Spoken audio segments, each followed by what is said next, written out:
There are moments in your life that arrive disguised as something ordinary.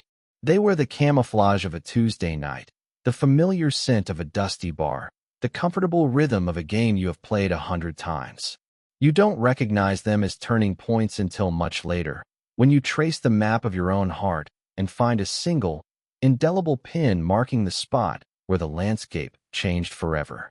For me, that pin was driven into the worn green felt of a pool table, under the low, amber glow of a single hanging lamp, at the precise moment Julian took my wrist. It was not a grab, not a pull. It was a statement. A quiet, terrifying, and beautiful claim.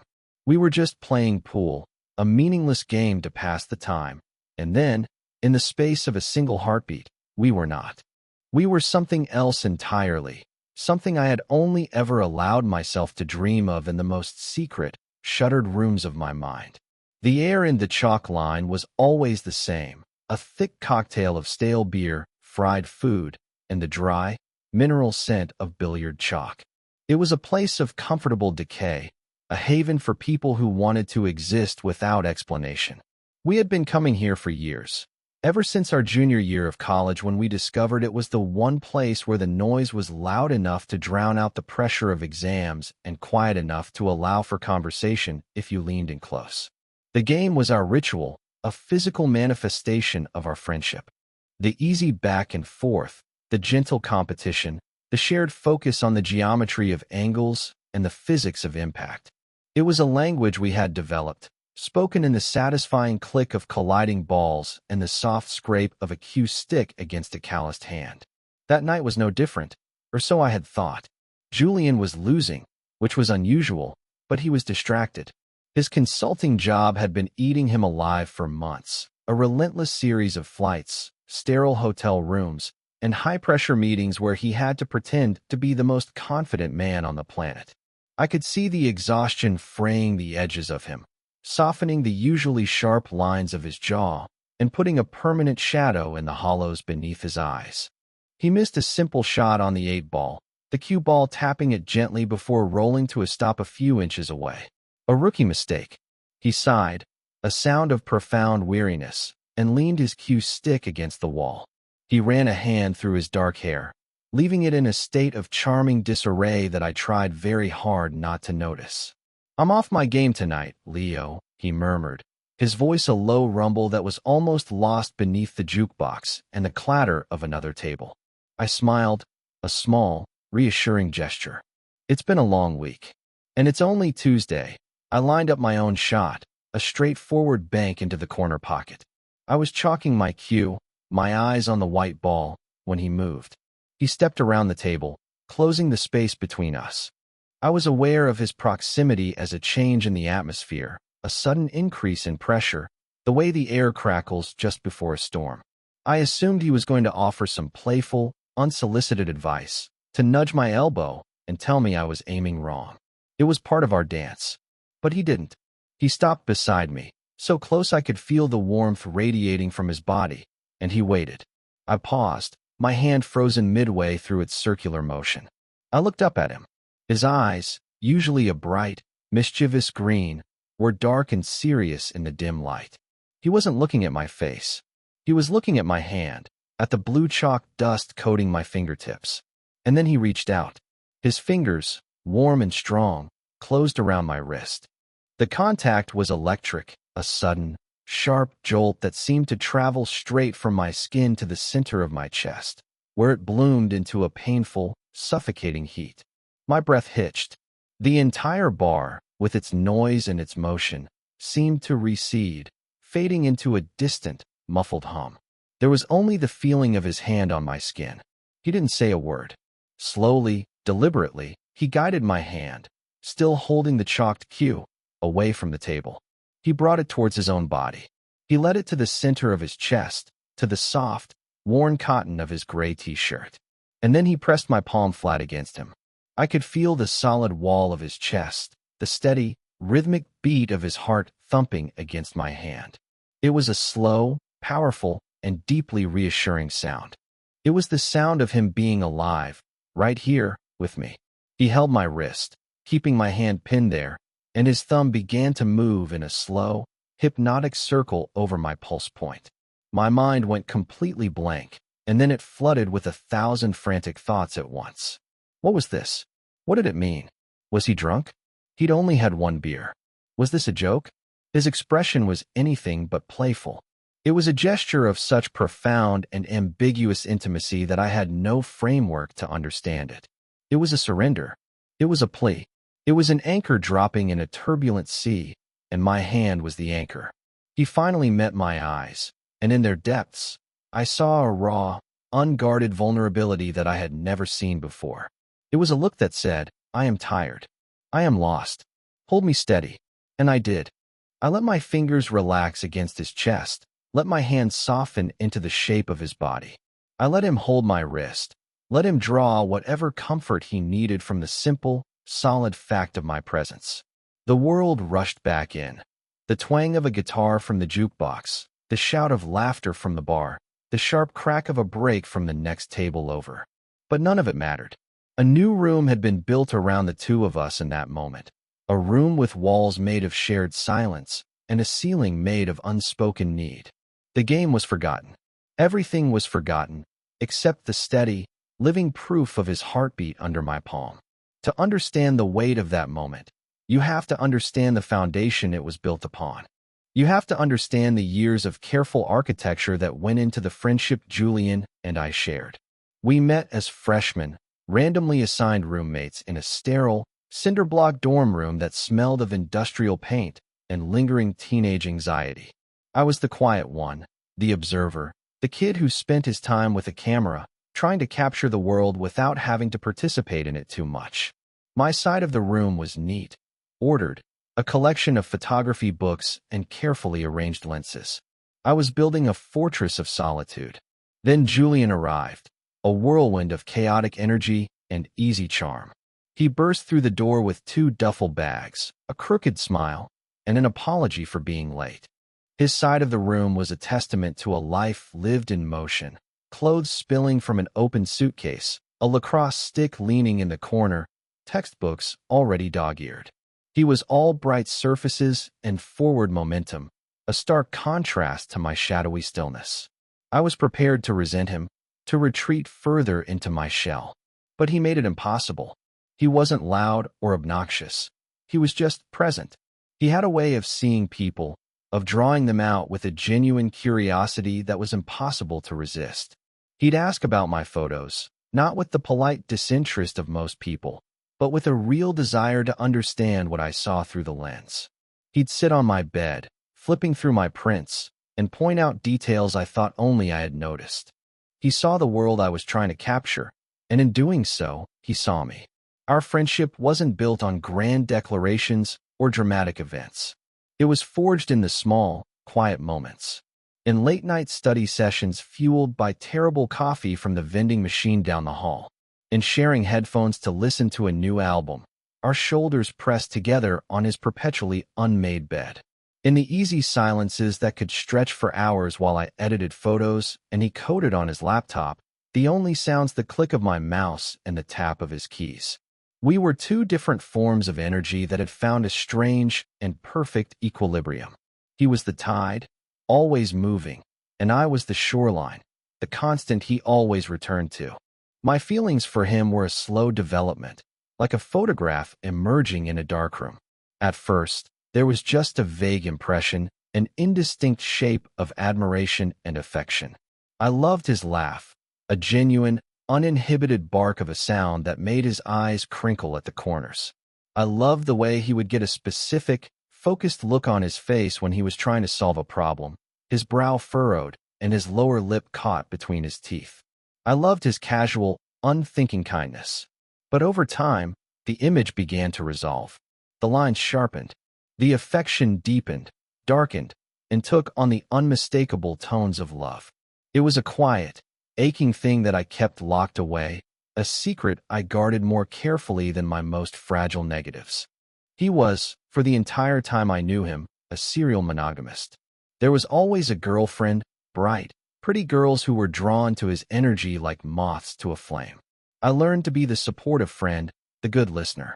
I offered advice on birthday presents and listened to him vent about minor arguments. I became an expert in emotional compartmentalization. I built a room inside myself where my feelings for him lived, and I kept the door firmly shut. I told myself that our friendship was too precious to risk. It was a rare and beautiful thing, this perfect balance we had found, and the thought of shattering it with a clumsy, selfish confession was unbearable. So I watched from the sidelines, my camera a convenient shield, and I loved him in silence. After college, we got an apartment together. It seemed like the most natural thing in the world. He was starting his consulting job, and I was trying to make a go of it as a freelance photographer. The dynamic barely changed. He was still the whirlwind, his weeks a blur of airports and client sites, and I was still the anchor, the quiet center of the home he returned to on weekends. Our apartment became our sanctuary. It was a small, two-bedroom place with a leaky faucet in the kitchen and a wonderful view of the brick wall of the building next door, but it was ours. It was filled with our shared history, with inside jokes and comfortable routines. He would come home late on a Friday, drop his bags by the door with a groan of exhaustion, and collapse onto the couch. I would bring him a beer without him having to ask, and he would tell me about his week, about the absurdities of corporate life, and I would listen, content just to have him home, to have the equilibrium of our small world restored. He was dating Sarah then. She was smart and ambitious, a lawyer, and on paper, she was perfect for him. But I saw the cracks he tried to hide. I saw the way his smile didn't quite reach his eyes when he talked about their future plans. I saw the tension in his shoulders when she would call, and her voice, even muffled through the phone, had a sharp, demanding edge. He was trying to fit himself into a shape that wasn't his, and the effort was wearing him down. He never complained, not directly, but I could see it. When you spend years studying a person, you learn to read the subtle shifts in light and shadow, the things that are revealed not in what is said, but in what is left unspoken. He was becoming a stranger to himself, and it was painful to watch. I kept my door shut, my feelings locked away, and I waited, because that was all I knew how to do. The shift began on a rainy Thursday in October. It was the kind of relentless, soul-dampening rain that makes the entire city feel gray and claustrophobic. Julian was supposed to be in Chicago, but he came home early. I heard his key in the lock, and I was surprised. I came out of my room to find him standing in the entryway, dripping water onto the welcome mat. He wasn't holding his luggage. He just had his briefcase. He looked utterly hollowed out, as if someone had reached inside him and scooped out everything that held him together. "You're back," I said, my voice softer than I intended. He looked up at me, and his eyes were glassy. "It's over," he said, and his voice was rough, broken. "Sarah and I." "It's over." He didn't offer any details, and I didn't ask. He walked past me into the living room and sank onto the couch, letting his wet coat soak into the cushions. He stared at the blank television screen, his hands limp in his lap. He looked like a ship that had been torn from its moorings in a storm, adrift and directionless. The quiet observer in me, the photographer, saw a perfect, heartbreaking composition of grief and exhaustion. The friend in me just saw Julian, and my heart broke for him. I didn't know what to do. The Platonic Friendship Handbook doesn't have a chapter for this, for the moment when the person you secretly love has their heart broken by someone else and comes to you for shelter. Every instinct in my body screamed to go to him, to wrap my arms around him, to hold him until the pieces of him knitted back together. But I couldn't. That was a line I had never crossed, a boundary I had meticulously maintained for years. To cross it now would be to take advantage of his pain, to make his grief about my own selfish needs. So I did the only thing I could. I made him a cup of tea, the way my mom used to for me when I was sick. I put the warm mug in his cold hands and sat down in the armchair across from him, a safe and respectable distance away. I became the shoreline again, a silent, steady presence against which his grief could crash.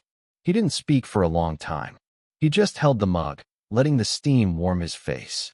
The only sounds were the rain against the window pane and the quiet hum of the refrigerator. Finally, he spoke, his voice barely a whisper. She said I was unavailable. Emotionally. She said it felt like I was always holding a part of myself back. that I was there, but not really there. He gave a short, bitter laugh. Funny, right? I spend my whole life trying to be what everyone wants me to be, and it's still not enough. The irony was a physical blow. He was being accused of the very thing I felt from him, a distance, a reservation. But with me, it had always felt different. Our silences were not empty. They were full. They were spaces of understanding. With her, it seemed, they were just voids. That night, something in our dynamic began to erode. The carefully constructed boundaries started to dissolve, washed away by the relentless rain of his sadness. He was too exhausted to retreat to his own room. He just stayed on the couch, wrapped in a blanket I'd brought him. I was about to go to my own bed when he spoke again, his voice small. Leo, yeah. Can you just stay? For a bit. It was the first crack in the dam. I hesitated for only a second before sitting back down in the armchair. I stayed there until his breathing evened out, until he was finally asleep, his face looking younger and more vulnerable than I had seen it in years. I watched him sleep, and the feeling in my chest was a painful, complicated knot of love, sorrow, and a terrifying, nascent hope. He was turning to me. In his moment of crisis, he was reaching for me, and I didn't know if I was strong enough to be just a friend anymore. That night marked the beginning of the ritual. It started subtly. The next night, he was still a wreck, and I suggested we watch a movie, anything to fill the oppressive silence of the apartment. We sat on the couch, on opposite ends, a respectable cushion of space between us. But as the movie went on, a mindless action flick I chose specifically for its lack of emotional depth, I felt him shift. He moved closer, inch by inch, a slow, almost imperceptible drift. By the end of the movie, his shoulder was pressed against mine. My entire side was buzzing with a hyper-awareness of the contact. I kept my breathing steady, my eyes fixed on the screen, pretending not to notice the monumental shift that had just occurred in the tectonic plates of our friendship. The next night, it happened again. Another movie, another slow drift across the couch. This time, he was so tired he fell asleep midway through. His head, heavy with exhaustion, slumped onto my shoulder. My heart hammered against my ribs. I sat there, completely still, for over an hour, a willing prisoner, terrified that if I moved, I would break the spell. His breathing was soft, and even against my neck. I could smell the faint scent of his shampoo, something clean and vaguely green, a scent that was as familiar to me as my own. In that moment, the carefully constructed walls of my secret room began to crumble. It was one thing to love him from a distance, to admire him from across a room. It was another thing entirely to have him here, trusting and vulnerable, his body relaxed against mine. It was exquisite torture. This became our new normal. Every evening, we would migrate to the couch. The pretense of watching a movie remained, but it was just that, a pretense. It was an excuse for proximity. The space between us on the couch shrank until it disappeared entirely. Soon, it was not enough for him to just sit beside me. He began to need more. He would lie down, resting his head in my lap, while I absent-mindedly ran my fingers through his hair. The first time I did it, my hand trembled. It felt like such an intimate, proprietary act. But he just sighed, a sound of pure contentment, and melted into the touch. It was as if he were starved for a kind of gentle, uncomplicated affection that his life had been devoid of. And I, fool that I was more than willing to provide it. My internal world became a landscape of excruciating analysis. Every touch, every sigh, every sleepy murmur was a clue that I had to decipher. I would lie awake in my own bed for hours after he had finally gone to his, my skin still tingling where he had touched me. I would replay the evening in my head, searching for meaning. Was this just what friends did? Was I just a convenient, warm body, a temporary substitute for the comfort he had lost? The plausible deniability was maddening. He was grieving. He was lonely. He was exhausted. Any one of these things was a perfectly logical explanation for his behavior. He was leaning on his best friend in a time of need. Nothing more. But my heart, that stubborn, irrational organ, refused to believe it. It seized on the small things. The way he would seek out my hand and just hold it while we watched TV, his thumb stroking the back of my palm. The way he started to fall asleep, not just with his head in my lap, but curled up against my side, his arm thrown across my chest, as if to anchor himself to me even in sleep. These were not the actions of a man who was just seeking platonic comfort. This felt different. It felt like a slow, unconscious courtship, a dance where one partner was leading with his eyes closed, unaware of the steps he was taking. I lived in a state of suspended animation, a constant, low-grade hum of anxiety and hope. Our apartment became an island, a world unto itself. We rarely went out. Our friends would call, and we would make excuses. The outside world, with its demands and its rules, seemed to fade away. There was only the quiet intimacy of our living room, the soft glow of the television, and the steadily shrinking space between us. I was a photographer living inside his own photograph, trapped in a single, beautiful, and terrifyingly fragile composition. I was afraid to move, afraid to breathe too deeply, for fear of shattering the image. I was developing a picture in the dark, and I was terrified that when the lights finally came on, the image would be blank, a meaningless void. The ritual was both a sanctuary and a prison. On one hand, I was getting to experience a level of physical intimacy with Julian that I had never dreamed possible. I was learning the cartography of his body, the way a muscle in his back would twitch when he was stressed, the exact spot behind his ear that would make him sigh in contentment. I was being given a gift, a secret glimpse into a world I had always wanted to inhabit. But the silence was killing me. The ambiguity was a slow-acting poison. We never spoke of it. We never acknowledged what was happening. The morning after a night spent tangled together on the couch, we would act as if nothing had happened. We would make coffee, talk about the news, and go about our days, the memory of our shared warmth hanging unspoken in the air between us. I felt like I was living a double life. There was the daytime Leo, the reliable friend, the roommate. And then there was the nighttime Leo, the silent confidant, the human pillow, the keeper of Julian's unconscious confessions. And the strain of keeping those two identities separate was beginning to wear me down. I wanted to scream. I wanted to shake him and demand, "What is this? What are we doing?" But the fear always stopped me. The fear of being wrong. The fear of seeing confusion, or worse, pity, in his eyes. The fear of hearing him say the words that would destroy me. "You misunderstood. We're just friends," so I stayed silent. And I let the ritual continue, because even this agonizing uncertainty was better than the certainty of losing him altogether. The night at the pool hall was the first time the ritual had bled into the outside world. It was the first time he had reached for me in public, in a space that was not the carefully curated sanctuary of our apartment. We had decided to go out on a whim, feeling a mutual sense of cabin fever. But the moment his hand closed around my wrist, the moment he pressed my palm to his chest, I knew that something had fundamentally changed. The walls of our island had been breached. This was no longer something that existed only in the soft, forgiving darkness of our living room. This was real. He was claiming me, anchoring himself to me, in the light.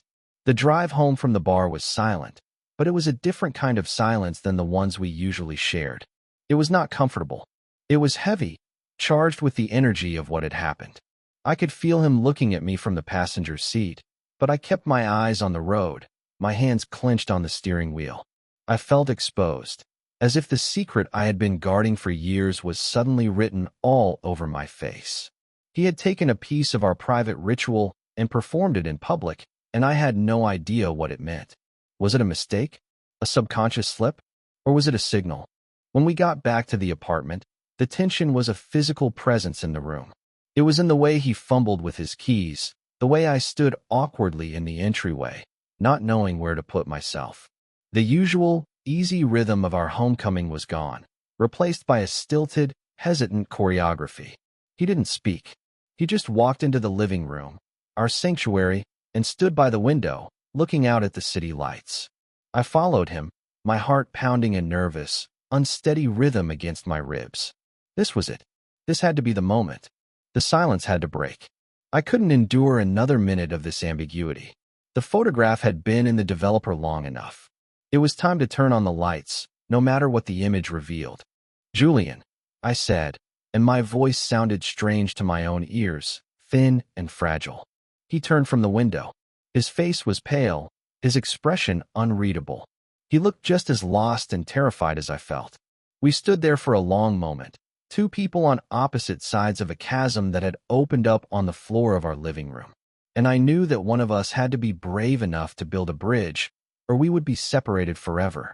He was the one who moved first. He crossed the room in 3 long strides, closing the distance between us until he was standing directly in front of me, so close I had to tilt my head back to look at him. He searched my face, his green eyes filled with a desperate, questioning intensity. It felt as though he were trying to read the answer to a question he was too afraid to ask. And then, he whispered my name. Leo, it was not a question. It was a plea. It was the sound of a man standing on a cliff edge, asking for a hand to pull him back from the brink. The ritual took over. It was the only language we had.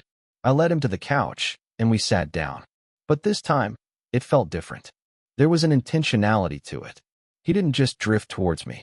He turned his whole body to face me, tucking one leg under himself. He took both of my hands in his grip firm and warm. The television remained dark. The only light was the soft, ambient glow from the city outside our window, casting long shadows across the room. He just held my hands, his thumbs tracing patterns over my knuckles. He seemed to be gathering his courage, piecing together the words he needed to say. I waited, my entire being focused on him, on the rise and fall of his chest, on the slight tremor in his hands. Finally, he looked up, and his eyes were shining with unshed tears. I don't know what I'm doing, Leo, he said, his voice thick with emotion. I feel like I'm losing my mind. Everything is confusing.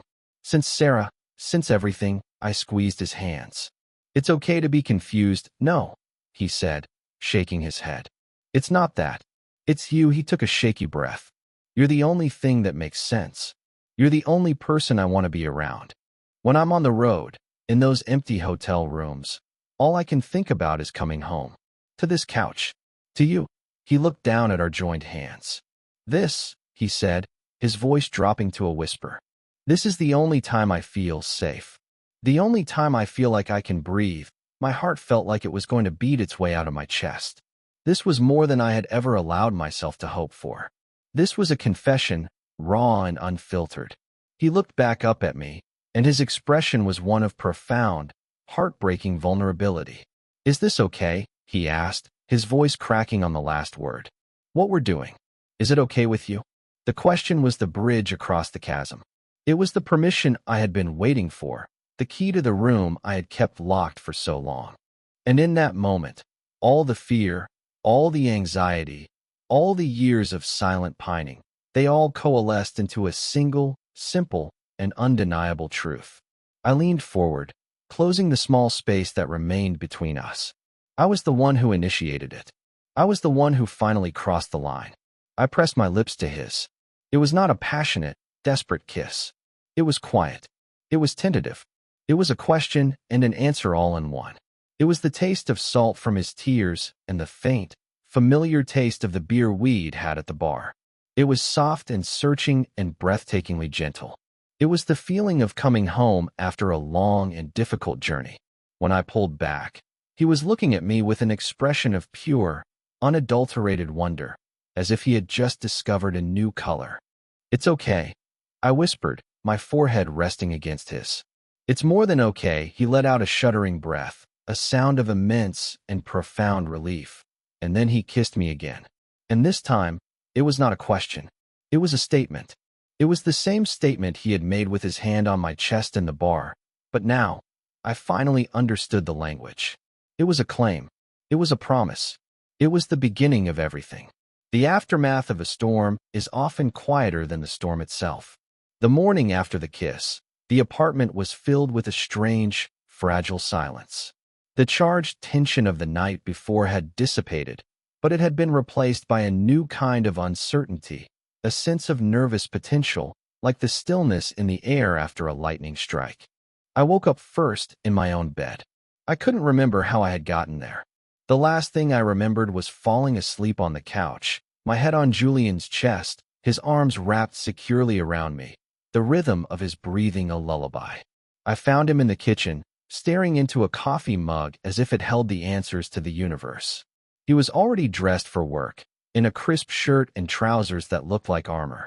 The easy, soft intimacy of the night before was gone, replaced by his daytime uniform, his public face. When he heard me, he looked up, and for a split second, I saw a flash of panic in his eyes before he quickly masked it with a strained smile. "Morning," he said, his voice too bright, too cheerful. "Morning," I replied, my own voice cautious. I felt like I was navigating a minefield. One wrong step, one wrong word, and everything could detonate. The silence stretched between us, thick and awkward. This was not the easy, comfortable silence we were used to. This was a silence born of fear. I could see the conflict raging within him. He was the unknowing initiator who had suddenly become all too knowing, and the knowledge was terrifying him. He had acted on an impulse, a deep, instinctual need for comfort and connection, and now, in the harsh light of day, he was struggling to reconcile that action with the carefully constructed identity he presented to the world. "I have to, catch an early flight," he said, not meeting my eyes. "To Boston. Last-minute thing, my heart sank. A work trip. Physical distance." It was a retreat, a flight from the emotional complexity of what had happened between us. He was running. "Oh," I said, trying to keep the disappointment out of my voice. "Okay. For how long?" "Just a few days. Maybe the week." He was vague, evasive. He rinsed his mug in the sink, his movements jerky and efficient. He was all business, all consultant, putting as much professional distance between us as possible.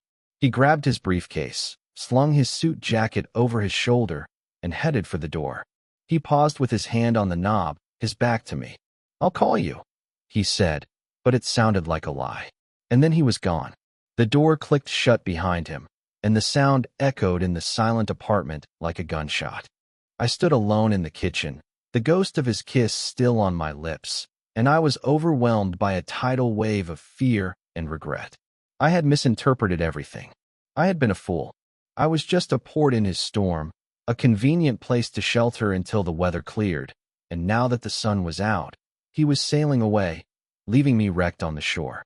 The beautiful, fragile image we had created last night had been exposed to the light, and it had vanished, leaving nothing behind but a blank, white sheet of paper.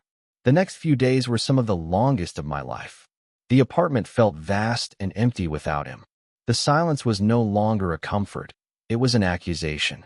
Every corner of the living room, especially the couch, was haunted by his ghost. I tried to work, to lose myself in the familiar process of editing photos, but I couldn't focus. My own images, my own attempts to capture moments of truth and beauty, seemed to mock me. What was the point of seeing the world so clearly if I was so blind to the realities of my own life? He didn't call. He sent a single, terse text message that evening. Landed safely. Long day tomorrow. It was the kind of message you send to a colleague or a distant relative. It was polite, perfunctory, and utterly devoid of intimacy. It was a wall, and he was building it brick by brick between us. I spent the week in a state of emotional limbo, oscillating between anger, hurt, and a desperate, clinging hope. Maybe he just needed space. Maybe he was scared. Maybe, when he came home, we could talk, really talk, and figure this out. But with each passing day of silence, that hope grew thinner and more transparent, until it was barely there at all. He came back on Friday night, a full week after he had left. I heard his key in the door, and my entire body tensed. I was sitting on the couch, our couch, and I didn't move. I waited for him to come to me. He walked into the living room, looking just as exhausted and frayed as he had the day his world had fallen apart with Sarah, but this time, the cause of his exhaustion was me. He stood there, just inside the room, his travel bag still clutched in his hand. He looked at me, and his face was a mask of confusion and fear. And in that moment, something inside me snapped. I was done with the silence. I was done with the ambiguity. I was done being the passive, patient observer. I deserved more than this. We deserved more than this. "Don't," I said, my voice low and steady, cutting through the silence before he could even speak. "Don't you dare say you're tired or that you had a long week. Don't you dare pretend that nothing happened. He flinched, as if I had struck him. He dropped his bag, and the sound it made as it hit the floor was unnaturally loud in the quiet room.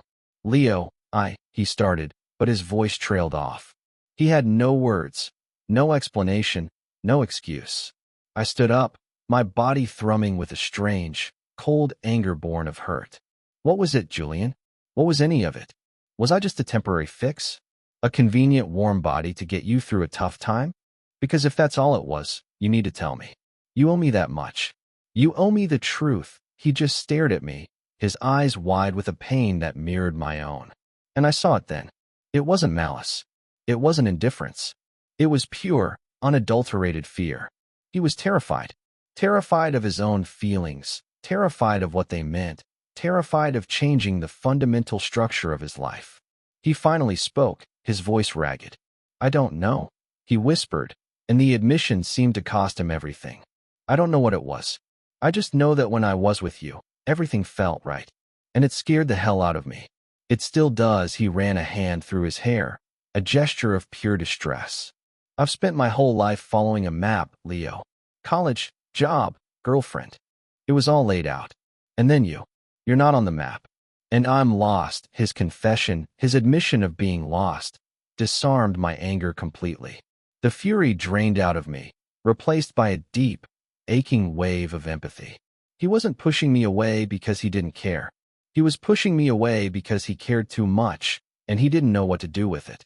He was a man who thrived on logic and clear objectives, and he had stumbled into the messy, illogical, and terrifying landscape of the human heart. I walked towards him, closing the space he had tried so hard to put between us. I stopped in front of him, and, echoing his own gesture from that night in the bar, I reached out and placed my hand flat on his chest. I felt his heart hammering against my palm, a frantic, frightened rhythm. Then be lost, I said softly. Be lost with me. A single tear escaped his eye and traced a path down his cheek. He didn't wipe it away. He just looked at me, his defenses crumbling, his carefully constructed walls turning to dust. He leaned forward, resting his forehead against mine, and a choked sob escaped his lips. I'm sorry, he breathed. I'm so sorry. I was so scared. I know, I whispered. Me too. And in that moment of shared fear, of mutual vulnerability, we finally found our new foundation. It wasn't a foundation built on silent rituals and ambiguous gestures. It was built on something far stronger, honesty. We stood there in the middle of our living room for a long time, just breathing together, his frantic heartbeat slowly calming under my hand, my own fear finally receding. The storm had passed, and in the quiet aftermath, we could finally begin to rebuild. The resolution was not a singular event. It was a process, a slow and deliberate act of construction. It was a series of conversations, some whispered late at night on the couch, others spoken over coffee in the bright morning light. We dismantled the old friendship, piece by piece, and examined all its parts. We talked about the years of my silent affection, and he listened with a look of quiet awe on his face, as if I were telling him a story about a person he had known his whole life but had never truly seen. I confessed the fear that had kept me silent, the terror of ruining the most important relationship in my life. He, in turn, talked about his own loneliness, a profound and pervasive feeling he had tried to outrun with constant motion and a succession of relationships that never quite fit. He admitted that with me, he had never felt the need to perform. He could just be. He spoke of the breakup with Sarah not as a heartbreak, but as a liberation, the shedding of a skin that had grown too tight. He confessed that his turn towards me for comfort had been instinctual, a moth drawn not to a flame, but to a steady, gentle light in the darkness. He hadn't understood it at the time, but he understood it now. He hadn't been falling apart. He had been falling in love. We began to build our new normal. The couch ritual continued, but it was transformed. There was no more anxiety, no more frantic, internal analysis. The plausible deniability was gone, replaced by a quiet certainty. When he rested his head in my lap now, it was not an act of unconscious need, but a conscious choice. When I ran my fingers through his hair, It was not a stolen intimacy, but a given one. The touch was the same, but the meaning had been rewritten. It was no longer a question. It was a statement of fact. We were home. The small domestic acts of our life together took on a new resonance. Making him coffee in the morning became an act of love. The sight of his worn sneakers by the door was no longer just a sign that my roommate was home. It was a profound comfort, a sign that my world was in its proper alignment. We learned a new language, one that was a hybrid of our old, comfortable silences and our new, vulnerable words. We still didn't need to talk all the time. We could sit together for hours, him reading, me editing, and the silence was once again full, but now it was full of a shared, acknowledged love. One afternoon, a few weeks later, I was in my makeshift darkroom, a converted bathroom, developing a roll of film. It was from the week before, a quiet Sunday we had spent at the park. Julian came to the door and knocked softly. "Can I come in?" he asked. "Yeah, it's safe," I said. He slipped inside, closing the door behind him and plunging the small room into the familiar, safe red glow of the safe light. He came to stand behind me, wrapping his arms around my waist and resting his chin on my shoulder. We stood there together, watching as I gently agitated the tray of developer. Slowly, an image began to emerge on the paper. It was a photo I had taken of him. He was lying on the grass, looking up at the sky, a small, genuine smile on his face. He looked peaceful. He looked happy. He looked, for the first time in a very long time, completely and utterly settled. "Look at that," he murmured, his voice a warm breath against my ear. "You made me look like I don't have a care in the world." I leaned my head back against his chest, the solid, steady beat of his heart a familiar comfort against my back. "You didn't," I said. In that moment, "You didn't." We watched the image resolve, the lines sharpening, the details coming into focus. It was a perfect print, clear and true. It had taken time, patience, and a willingness to work in the dark, but the image that had emerged was beautiful and worth the wait. It felt like a metaphor for us. That night, for the first time, he didn't go to his own room to sleep. After we turned off the lights in the living room, he simply took my hand and led me to my bedroom. There was no pretext, no excuse of exhaustion or sadness. It was a simple, unspoken decision. We were sleeping together because that's where we belonged. As I lay there in the dark, with his arm draped over me and his steady breathing in my ear, I thought about the architecture of our relationship. For so long, it had been a house with a locked door, a room I could only peer into but never enter. But we had found the key. Or rather, we had built a new door together, one that was never meant to be closed. And so we began to heal, not just from our own private wounds, but from the years of unspoken things that had existed between us. We healed in the beautiful, honest silence we had learned to create together. We found that the quietest moments, the ones disguised as ordinary, were not turning points after all. They were not destinations. They were simply the beginning of the long, peaceful, and extraordinary road home.